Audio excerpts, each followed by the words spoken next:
In the heart of the eastern mountains, far away from the noise of the cities, there was a quiet monastery surrounded by mist and pine. The monastery was known not just for its peaceful gardens and ancient scrolls, but for its mysterious master, an old monk named Hakuin, who spoke rarely but carried the wisdom of 100 winters in his eyes. Among his many students, there was one particularly eager young monk named Jiro. Jiro was sharp, disciplined, and hungry for enlightenment.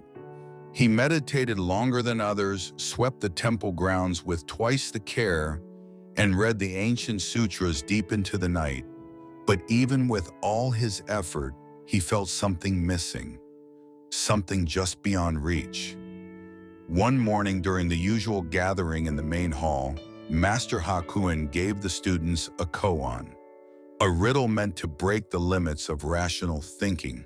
He said only one sentence: "Tell me, what is the sound of one hand clapping?" The hall fell into silence. Eyes looked around, confused.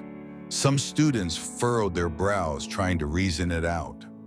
Others sat still, hoping the answer would rise from within.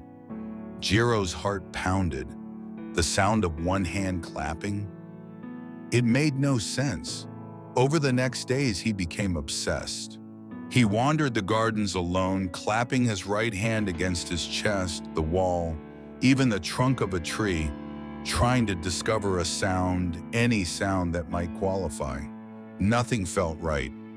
He approached Master Hakuin 3 days later, knelt and said, "Master, perhaps the sound of one hand clapping is the silence between claps." Hakuin merely smiled and said, "Go deeper." Frustrated but determined, Jiro withdrew from the group. He sat under the old cherry tree near the temple gate and meditated for hours, trying to empty his mind. But the riddle echoed like a bell in his skull. Another week passed. In desperation, he sought the master again. Maybe, he said carefully, it's not a sound at all. Maybe the answer is that it's a question meant to confuse the mind, and in that confusion, I might break through. Master Hakuin raised a single brow. Then tell me, has your mind broken through yet? Jiro lowered his gaze. No, master. The old monk dismissed him with a wave. That night, Jiro could not sleep. He walked out to the woods behind the monastery, barefoot, letting the cold earth ground him. He listened to the rustling leaves, the distant hoot of an owl, the whisper of the wind through the bamboo. He thought of all the effort he had made, the pride he had in being the best student, the hours spent chasing enlightenment as if it were a prize. And in that quiet hour, for the first time, he realized how noisy his mind had become in all its trying. He sat down beside the stream and closed his eyes. No more thinking, no more seeking, just breathing, just being. Time passed, though he didn't know how long. At some point, a soft breeze passed across his face, and in that moment, he felt it. Something shifted. He didn't hear the sound of one hand clapping. He understood it. He stood calm and returned to the monastery. At dawn, he approached Master Hakuin again. This time, he said nothing.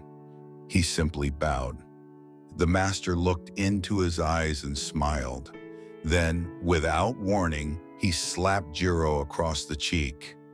A crisp, shocking sound cracked through the silent hall, but Jiro did not flinch. He bowed again, deeper this time, eyes calm. Master Hakuin whispered, "Now you know." Moral of the story: true understanding is not found in words, analysis, or logic. Some truths can only be felt beyond the noise of thought, in the stillness of presence. The sound of one hand clapping is not something to be heard, but something to be realized.